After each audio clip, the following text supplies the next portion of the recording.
3:12 a.m., a Tuesday morning in a quiet town no one pays attention to. The streets are empty. The only sound a distant hum from a late-night diner's neon sign flickering in the cold air. Inside the unremarkable municipal building on Main Street, fluorescent lights buzz softly overhead, casting a sterile glow on the polished floors and empty hallways. Everything is still, untouched by any hint of disturbance or urgency. The air carries the faint scent of cleaning solution, a reminder that this place is maintained, cared for, but only just enough to keep it running smoothly and unnoticed. In the far corner of a dimly lit corridor, a janitor moves methodically, pushing a cart laden with mops, buckets, and cleaning supplies. His footsteps are quiet, his presence almost ghost-like in the vast, empty space. He is a figure everyone in town knows but never really sees, a background fixture, part of the building's furniture. No one questions his late-night shifts or wonders what he might be doing beyond the routine scrubbing of floors and emptying of trash bins. He blends seamlessly into the silence, a human shadow moving with practiced ease. Not a single alarm is triggered tonight. No locks click open or shut with forced urgency.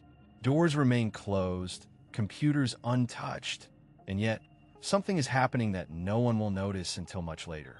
The building is a fortress of routine, designed to protect its contents quietly and efficiently. Security cameras watch over the halls, but they capture only what they expect to see: a janitor doing his job, nothing more. By the time the first employee arrives the next morning, coffee in hand and unaware of the night's events, the calm facade will begin to crack. A routine audit will reveal an impossible truth: $12 million gone without a trace, vanished as if it had never existed. No signs of forced entry, no evidence of hacking or violence. Just an empty space where millions once sat, waiting. The town remains oblivious for hours, even days, convinced that such a thing could never happen here. Their trust is intact because the crime was carried out by someone they saw every day but never truly noticed. The perfect crime was not a spectacle of chaos or brilliance. It was a quiet, invisible act hidden in plain sight. The system that was supposed to protect the money did exactly what it was meant to do, but it was never designed to suspect the invisible hand that moved within its walls. As the sun rises higher, the weight of the loss settles in, bringing with it a chilling realization. Sometimes the greatest crimes are those committed not with force, but with the subtle power of being overlooked. The janitor moved through the corridors like a shadow, blending seamlessly into the daily rhythm of a place no one really saw. It wasn't the security cameras or the alarms that cracked open the vaults. It was the quiet confidence born from years of unnoticed presence. The truth lay buried in the mundane tasks everyone dismissed as routine, the small moments where attention faltered and familiarity bred complacency. What seems ordinary is often the perfect disguise for the extraordinary. Stay with this story until the very end, and you'll see how the real breach wasn't in the technology or protocols, but in the blind spots of human vigilance. The system was flawless in design, yet powerless against a mind trained to remain invisible, to exploit the cracks where watchfulness faded. This isn't just a tale of theft. It's a lesson in how the greatest risks hide in the most familiar places, unnoticed because they are expected to be harmless. Nestled in the heart of a town that time seemed to have forgotten, the facility stood as a relic of an earlier era. Modest in scale, with peeling paint and a faded sign barely legible beneath layers of dust. Its brick walls, weathered and unassuming, blended seamlessly into the backdrop of quiet streets lined with family-run stores and century-old houses. The town itself moved at a languid pace, where everyone knew each other's names and stories, and where the extraordinary was often dismissed as mere rumor or exaggeration. Here, the facility was just another part of the landscape, overlooked not out of neglect, but because it was woven so tightly into the fabric of daily life that it ceased to draw attention. Inside, the equipment and infrastructure echoed the town's slow evolution. Antiquated machines hummed softly in dimly lit rooms, their functions vital yet mundane. The staff, a small team of dedicated but overworked individuals, operated with a familiarity born of routine rather than vigilance. Security protocols were in place, but they bore the marks of gradual erosion. Outdated keypads, worn-out cameras with limited fields of view, and alarm systems that had long since lost their urgency. No one questioned the adequacy of these measures. The assumption was that nothing of significance could happen here. After all, the facility was not a hub of high-stakes transactions or cutting-edge technology. It was simply a local node, a place where the town's modest needs were met quietly and efficiently. This ordinariness was precisely what rendered the facility invisible. It was the kind of place you pass by without a second thought, a fixture so familiar that it became part of the background noise. People trusted in its benign presence, convinced that no major crime could find fertile ground in such a small and close-knit community. The idea of a calculated breach here seemed almost laughable, like a wild story spun by outsiders unfamiliar with the town's slow rhythm. The facility's invisibility was a product of this collective complacency, a blind spot where suspicion was dulled by trust and routine. Even local law enforcement saw the facility as low risk, assigning minimal patrols and rarely conducting thorough inspections. Their focus was elsewhere, on issues deemed more pressing or sensational. This misplaced confidence created a perfect storm of neglect wrapped in familiarity. The very predictability of the place lulled everyone into a false sense of security, masking vulnerabilities that were easy to exploit precisely because they were so well hidden in plain sight. The target's unremarkable nature was a strategic advantage for those who sought to infiltrate it. Unlike high-profile locations with imposing security and constant surveillance, this facility offered a landscape where subtlety could thrive. The ordinary became the perfect camouflage, and the overlooked corners became gateways to opportunity. The breach did not require sophisticated technology or brute force. It demanded only an understanding of how invisibility grows from the soil of the familiar. In essence, the greatest threat was not the facility's defenses, but the collective mindset that dismissed it as insignificant. The town's faith in what it knew had created cracks large enough for a well-planned intrusion to slip through unnoticed. This was a place where invisibility was born, not from darkness or secrecy, but from the everyday, the expected, and the unquestioned. It was a lesson in how the most profound vulnerabilities often lie hidden in plain view, wrapped in the comforting folds of normalcy. The janitor's presence was woven seamlessly into the fabric of daily life, a constant so familiar that it dissolved into the background, unnoticed and unquestioned. His routine was a choreography of predictability. Early mornings spent unlocking doors, midday rounds through empty hallways, and late afternoons dedicated to scrubbing floors and emptying trash bins. Each movement was methodical, rehearsed, and unchanging, embodying a rhythm that others came to accept as part of the building's pulse. This repetition forged a shield of invisibility.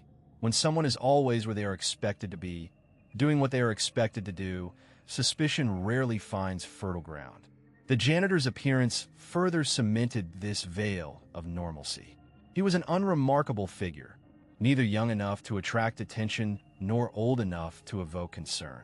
His uniform, a faded, nondescript jumpsuit bearing the subtle insignia of the cleaning company, was a second skin that erased individuality and transformed him into an emblem of service rather than a person with a story.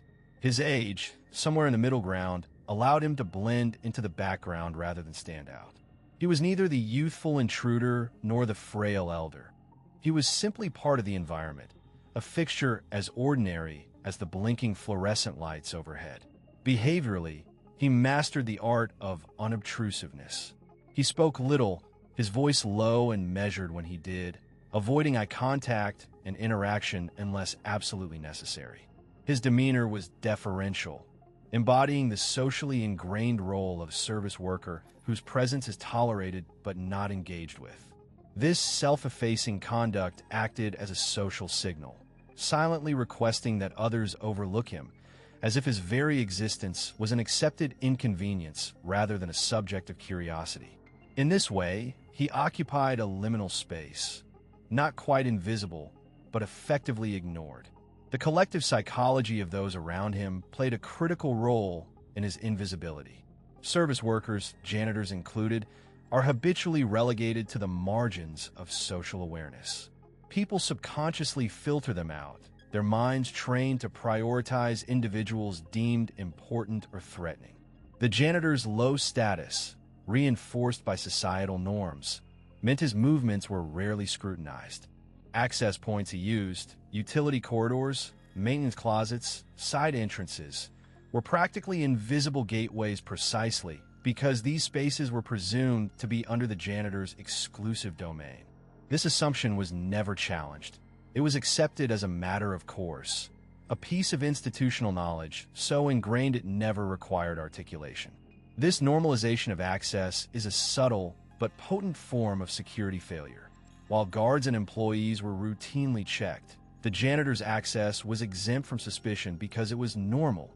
His keys jingled with the quiet authority of routine, and doors opened before he even reached them, as if by invisible consent.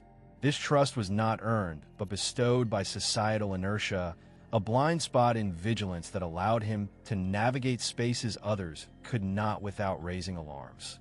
Beneath this surface of ordinariness lay a quiet disturbance, the realization that invisibility can be weaponized. The janitor's seamless integration was less an accident than an exploitation of collective negligence. His invisibility was not a cloak woven from shadows, but from the very light of everyday life, from the complacency embedded in social roles and expectations. He was the perfect agent of misdirection, his presence too familiar to provoke doubt, his access too routine to trigger scrutiny. In this way, the janitor became a ghost within a world obsessed with visibility, proof that the greatest breaches often come not from elaborate deception, but from the unremarkable, the mundane, and the overlooked. His invisibility was a mirror reflecting society's blind spots, a testament to how deeply ingrained biases and assumptions can create cracks wide enough for perfect crimes to slip through unnoticed. The security system in place was heralded as the pinnacle of modern protection, an impenetrable fortress designed to thwart even the most cunning attempts at unauthorized entry. At its core were the alarms, state-of-the-art devices that promised instant detection of any breach. These alarms were linked to a central monitoring hub, manned around the clock, ensuring that a triggered sensor would immediately alert security personnel and local authorities. The technology was so advanced that it could differentiate between a stray animal and a human intruder, and it was widely believed that false alarms were a thing of the past. Access was tightly controlled through the distribution of personalized access cards, each embedded with encrypted chips unique to the holder. These cards were programmed with detailed schedules, granting entry only during authorized hours and restricting movement to designated areas within the facility. The system logged every swipe meticulously, creating a digital trail that administrators trusted implicitly. Any attempt to use a card outside its allotted time or location would result in an immediate lockout and notification to security. The cards were regarded as foolproof keys, incapable of being copied or hacked due to the complex encryption protocols and multi-factor authentication procedures in place. Schedules adhered to rigid protocols. Employees and contractors were assigned precise time windows for access, minimizing the risk of unauthorized presence after hours. These schedules were updated regularly and synchronized with the access control system, ensuring that only those expected to be on-site could enter. The assumption was that this tight regiment of timing and identification would eliminate any chance for loitering or unsanctioned movement. Internal audits and cross-checks were conducted frequently, reinforcing confidence in the system's reliability and accuracy. Protocols extended beyond technology, encompassing strict behavioral guidelines. Security personnel were trained to rely heavily on the system's alerts and logs rather than subjective judgment. The philosophy was clear: trust the system first, investigate second.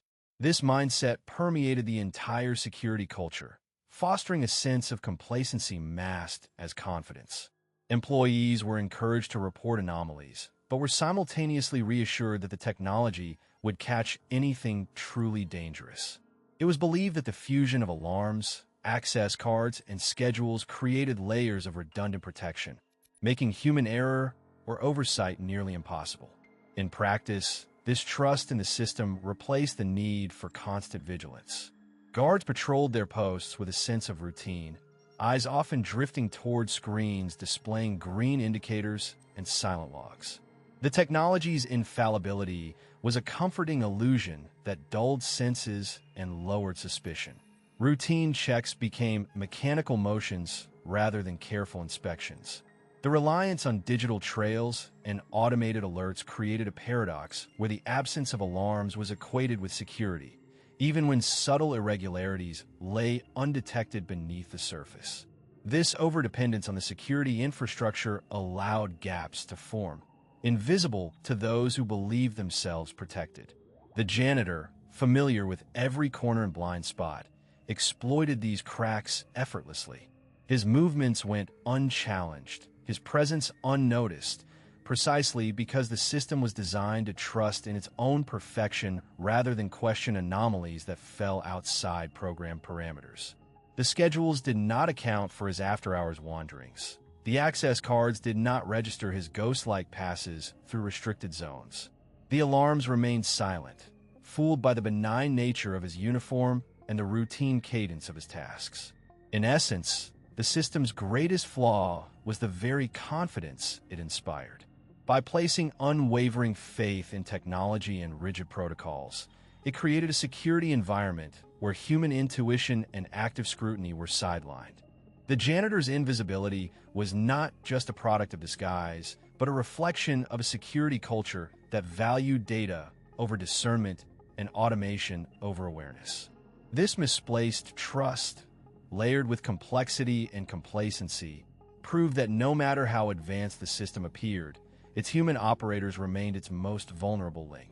Every safeguard remained silent not because they failed, but because they operated precisely as designed, locked into routines and assumptions that left no room for anomaly.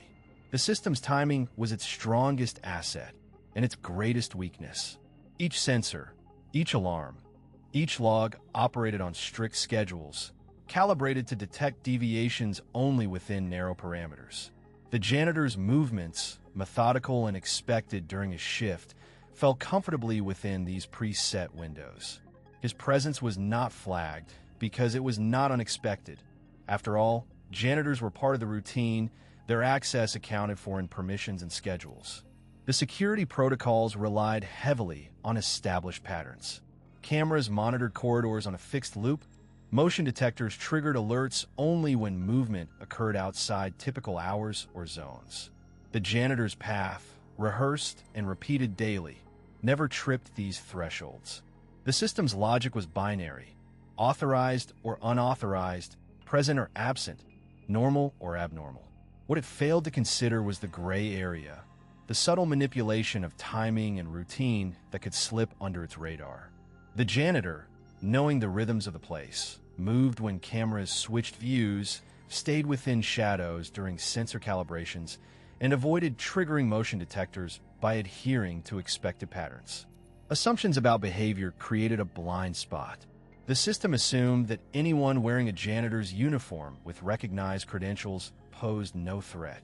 It trusted the data input without question, never pausing to reconcile the human element behind the identification.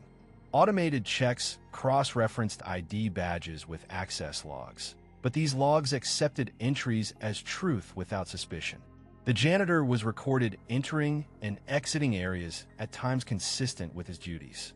No system alarm was raised when the badge scanned correctly, and no anomaly was logged when the same badge accessed high-security zones during maintenance windows. Human operators, conditioned by these protocols, rarely intervened. Their vigilance was programmed around exceptions, not around the mundane. Routine was the default state. and deviations were the only triggers for scrutiny. The security personnel, monitoring screens and reports, saw nothing out of place. The absence of alarms reassured them, reinforcing their trust in the automated system. This created a feedback loop where silence bred complacency and routine bred neglect.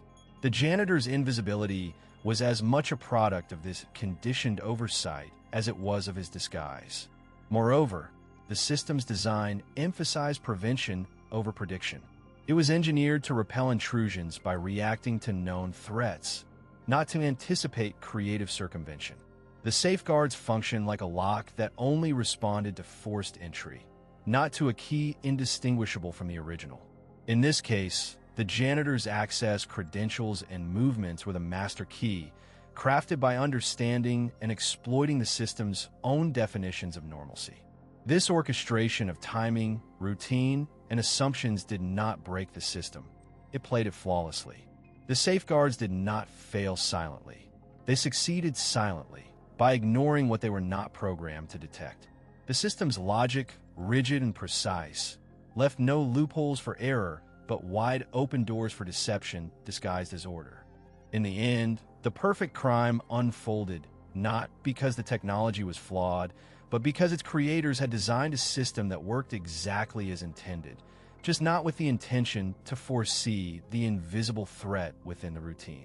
In the weeks that followed the quiet extraction of the funds, the absence of the money was cloaked by layers of routine and bureaucracy, each acting as a buffer that delayed any immediate alarm. The financial ledgers, sprawling with columns of debits and credits, continued to balance on paper, thanks to carefully orchestrated entries that masked the missing amounts. Each transaction was mirrored by a corresponding entry, creating a mirage of normalcy that even seasoned accountants accepted without suspicion. The money hadn't vanished in a catastrophic event. It had simply never been where it appeared to be, a subtle erasure rather than a noisy disappearance. The organization's internal processes, designed to catch overt fraud or error, were ill-equipped to detect such a nuanced void. Paperwork was filed on time, reports were submitted punctually, and audits were scheduled and executed according to protocol.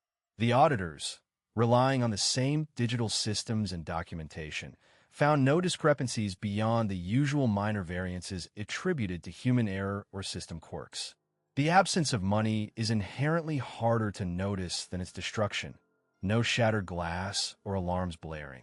Just an emptiness cloaked in figures that looked correct at a glance. This delay in realization was compounded by the natural inertia of bureaucracy.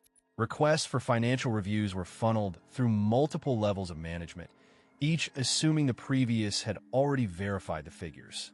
Department heads, pressed by deadlines and operational demands, trusted the numbers presented, focusing instead on performance metrics and strategic goals.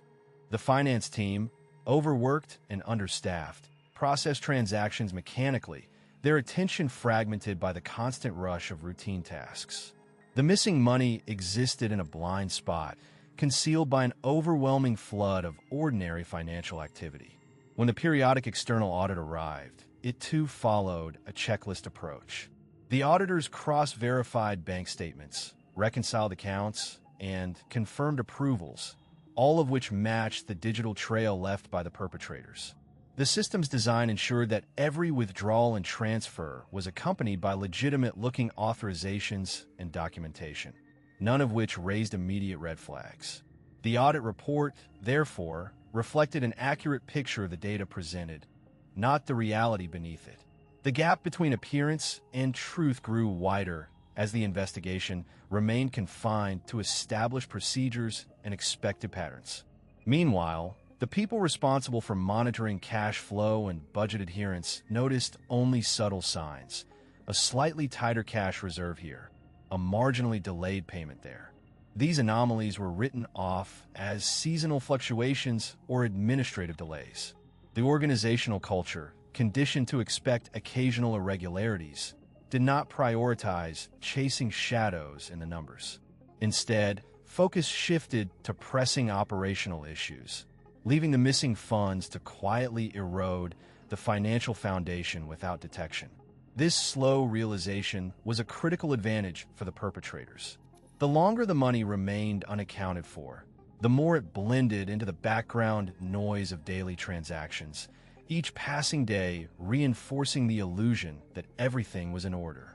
The system's rigid adherence to protocol, paradoxically, became its greatest vulnerability. No one questioned what the framework did not anticipate. The perfect crime unfolded not through dramatic gestures, but by exploiting the spaces where routine met complacency. Eventually, as the fiscal quarter closed and comprehensive reviews took place, the first true inconsistencies emerged, not as glaring deficits, but as subtle deviations from expected patterns. It was a gradual awakening, a creeping suspicion rather than a sudden discovery. The absence of money did not shout. It whispered, and only through painstaking analysis and cross-referencing did the realization dawn that something was amiss. By then, precious time had elapsed. The trail had grown cold, and the system's own success in operating flawlessly had masked its failure to safeguard what was invisible within the order. The aftermath was a lesson in how absence can be more elusive than destruction, how a void in the ledger can persist unnoticed amid a sea of transactions, and how systems designed to prevent error can inadvertently enable the most insidious of crimes.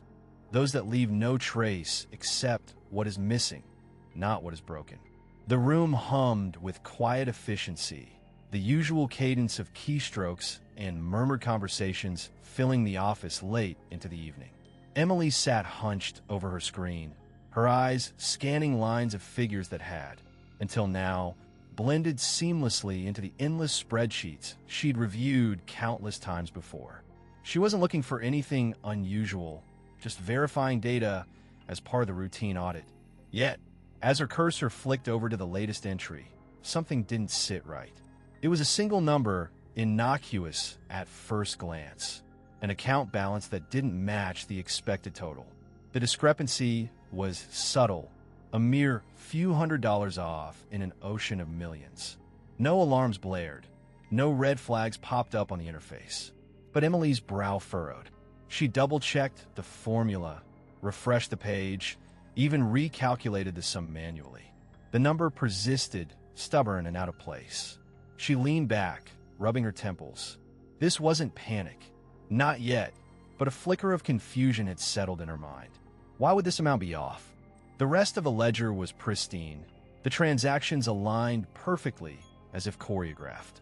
The system was designed to catch errors like this, to alert anyone when even the smallest inconsistency emerged. Yet here it was, slipping through the cracks.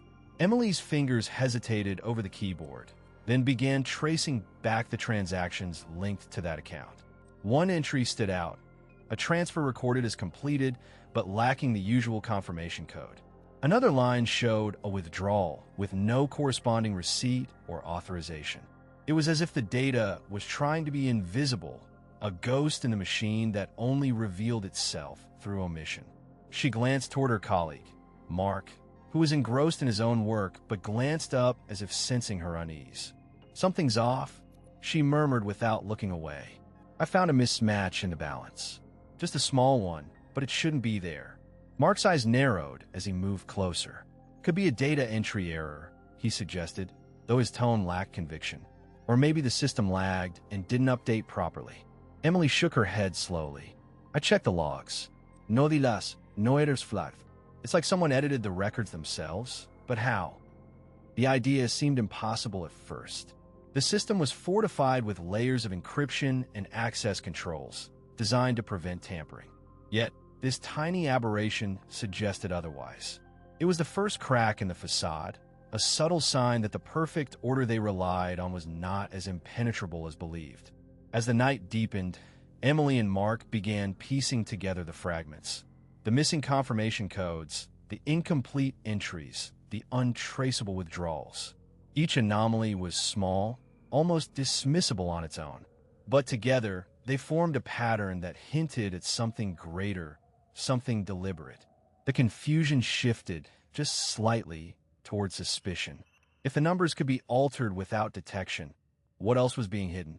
The ledger, once a symbol of certainty, now felt fragile, like a house of cards trembling in a light breeze. Emily's mind raced. The absence of a glaring error was itself an error, a void that screamed louder than any mistake. It was a silence in the data, a carefully crafted blank space, signaling the presence of something wrong without revealing what it was. She closed the spreadsheet and leaned back in her chair. The room's quiet seemed different now, charged with a new tension. This wasn't a simple glitch or oversight. It was the first sign that the perfect crime, the one designed to leave no trace, was beginning to unravel. And the unraveling had started with nothing more than a number that refused to fit. The investigation deepened as the team began to dissect the subtle anomalies that had initially escaped notice. Patterns emerged not in the obvious, but in the overlooked, the routines and access points that had been taken for granted. The disappearance was not the result of a single, dramatic break-in or a blatant act, but rather a series of carefully orchestrated moves that exploited the very predictability of daily operations. The key was not in the grand gestures, but in the quiet, repetitive rhythms of the environment. Investigators turned their attention to the building's daily flow, mapping out every person's role and movement. It quickly became evident that the janitor's path was a shadow line, a route that intersected with virtually every room but was rarely scrutinized. While others were focused on security cameras, access codes, and employee logs, the janitor moved with a kind of invisibility, his presence so constant and unremarkable that it was almost ignored. This invisibility, once a mere background detail, shifted into the spotlight as investigators pieced together the timeline. The janitor's routine was deceptively simple: early morning rounds, midday cleaning, and evening shutdown. Yet, within these predictable intervals, small windows of opportunity had been exploited. Surveillance footage showed no unusual entries, but subtle gaps appeared when the janitor was on duty, moments when cameras briefly lost angle or were obstructed by cleaning equipment. These gaps weren't flaws in the system, but deliberate blind spots, cultivated through the janitor's intimate knowledge of the building's layout and vulnerabilities. Further scrutiny of access logs revealed patterns of entry that matched the janitor's schedule. Unlike other employees, whose comings and goings were tightly controlled and documented, the janitor's passes were granted broad access, often without the same level of oversight. This unrestricted movement was a crucial puzzle piece. It explained how someone could enter secure areas without triggering alarms or raising suspicion. The janitor had become an unwitting, or perhaps willing, agent of concealment, using his routine as a shield. Interviews with staff added nuance to the picture. Colleagues described the janitor as unremarkable, someone who blended into the background, never drawing attention. This social invisibility was as effective as any security clearance. People didn't question his presence, rarely even registering when he was nearby. This allowed him to observe, manipulate, and act without interference. The investigation uncovered that this invisibility had been deliberately maintained, a strategic camouflage that masked intent beneath the guise of ordinary maintenance. The turning point came when investigators cross-referenced the janitor's movements with the critical time frame of the disappearance. They noticed that his rounds coincided with the disappearance window, but were never closely monitored. Cameras that should have captured key moments showed nothing but empty corridors or cleaning carts blocking views. The janitor's access card was used multiple times within this window, but no one had previously questioned why. This realization shifted the investigation's focus. The janitor was no longer a peripheral figure. He was central to how the plan unraveled. His invisibility, rooted in routine, trust, and oversight, had been the very mechanism that allowed the disappearance to occur undetected. The perfect crime depended on blending in, exploiting expectations that the janitor's presence was benign. But it was precisely this invisibility that investigators leveraged to trace the event back. By analyzing when and where the janitor was present and correlating this with the data gaps and access logs, the team reconstructed a timeline that pinpointed the moment the disappearance had been orchestrated. The janitor's routine, once an afterthought, became the thread that unraveled the carefully woven deception. It was a reminder that in crimes designed to leave no trace, the smallest overlooked details, patterns assumed to be harmless, can become the key to revealing the truth. No alarms had failed. No locks had been broken. Yet, the priceless artifact was gone, vanished from its glass case without triggering a single sensor or raising a whisper of suspicion among the security staff. The flaw wasn't in the technology. It was in human perception, a blind spot born from routine and misplaced trust. The janitor, whose presence once seemed incidental, had operated within a meticulously crafted schedule. His movements, previously dismissed as mundane, were actually the linchpin in a scheme that exploited the very predictability of human behavior. Every security system, no matter how advanced, relies on the people who interact with it. In this case, the janitor's presence provided a mask of normalcy that technology alone could not detect or question. This irony, that the perfect heist, executed flawlessly in terms of technology, was undone by the imperfections of human oversight, was a lesson in itself. The thieves had studied the rhythms of the museum, learning when guards changed shifts, when cameras tilted away, and crucially, when the janitor's rounds brought him near the artifact's display. Their plan didn't need to override the systems. It needed only to exploit the blind spots created by human expectation.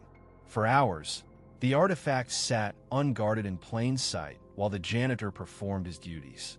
His keycard access log showed no anomalies, his behavior no cause for suspicion.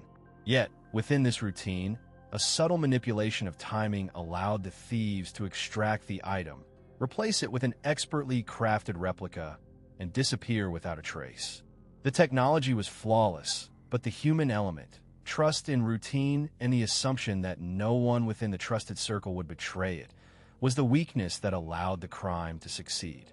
In the aftermath, investigators pored over every byte of data, every motion sensor reading, and every security camera feed. They found no indication of a breach, no forced entry, no alarms triggered. Only the janitor's unremarkable presence aligned perfectly with the timeline of the artifact's disappearance. His access was authorized, his presence expected, yet it was precisely this acceptance that masked the intrusion. The narrative of a perfect heist often conjures images of sophisticated hacking, daring break-ins, or high-tech gadgetry. But here, the irony lay in the absence of such theatrics. The criminals didn't have to outsmart machines. They had to outsmart people. They banked on the complacency that comes with routine, the human tendency to overlook what's familiar. This realization shifted the investigative focus from hardware to human behavior. It raised questions about how security protocols accounted for trusted insiders, and how assumptions about loyalty and routine could be exploited. The very systems designed to protect the artifact depended on humans to function correctly, yet humans were also the weakest link. As detectives interviewed the janitor, his calm demeanor and consistent story only deepened the mystery. Was he a willing accomplice or an unwitting pawn? His knowledge of the building's inner workings was undeniable, but his motivations remained unclear. The perfect crime, it seemed, was not one where technology failed, but where perception did. The irony extended beyond the crime itself to the investigation. Technology had provided a wealth of data, yet the key to the puzzle lay in interpreting small inconsistencies in human behavior. It was a reminder that in the dance between man and machine, the human mind remains both the greatest asset and the most vulnerable point. Ultimately, the heist's perfection was a mirror reflecting human fallibility. No matter how advanced security systems become, they are only as effective as the people who operate and monitor them. The flaw wasn't a malfunction or a system error. It was a blind spot in how humans perceive and trust their own routines. The stolen artifact remained missing, a testament to the audacity of the criminals and the subtlety of their approach. But the lessons learned would ripple through the world of security, prompting a re-evaluation of how technology and human perception intertwine. In this story, the perfect heist was perfect not because of technological mastery, but because it exploited the very human assumptions that technology could never eliminate. In the end, the heist was less about breaking locks or bypassing alarms and more about slipping quietly through the cracks of human attention. The stolen artifact's disappearance wasn't a failure of technology. It was a failure to see what had become invisible through familiarity and complacency. The criminals didn't just steal an object, they stole the very trust placed in systems designed to protect it. They understood that the most effective crimes don't rely solely on complexity or force. They depend on the quiet erosion of vigilance, the subtle ways in which people stop seeing what once seemed obvious. When security measures become routine, they create blind spots. It's in these blind spots that the perfect crime thrives, not because the perpetrators are superhuman, but because they exploit human nature itself. The artifact's absence serves as a stark reminder that security is not a static barrier, but a fragile agreement between technology and human perception, a dance where one misstep can unravel the entire system. The criminals knew this dance intimately, using the predictable rhythms of human behavior as their cover. What makes this case so unsettling is that the artifact vanished without a trace, as though it was never there. No alarms blared, no guards raised their voices, no cameras caught a suspicious shadow. Instead, the theft unfolded within the silent gaps of attention, nestled in the assumptions everyone made about safety and scrutiny. It challenges the comforting notion that security is synonymous with safety, revealing instead that it is an ongoing negotiation, one that requires constant questioning of what we assume to be true. As you reflect on this story, consider how often you look but fail to truly see. How many times does your mind fill in blanks based on habit and expectation, glossing over details that might otherwise raise alarm? This isn't just a tale of a stolen artifact. It's a mirror held up to the vulnerabilities in how we guard what matters most. The perfect crime isn't perfect because it's flawless. It's perfect because it exploits our willingness to look away. Now, as the shadows of this story settle, prepare to delve deeper into the murky world where crimes almost disappear entirely. The next story will take you to a place where evidence fades, witnesses forget, and justice teeters on the edge of oblivion. It's a case so quiet, so carefully erased, that it nearly vanished without a trace, until someone decided to look again. Will you be able to see what others missed? Stay with us and uncover the truth hidden in silence.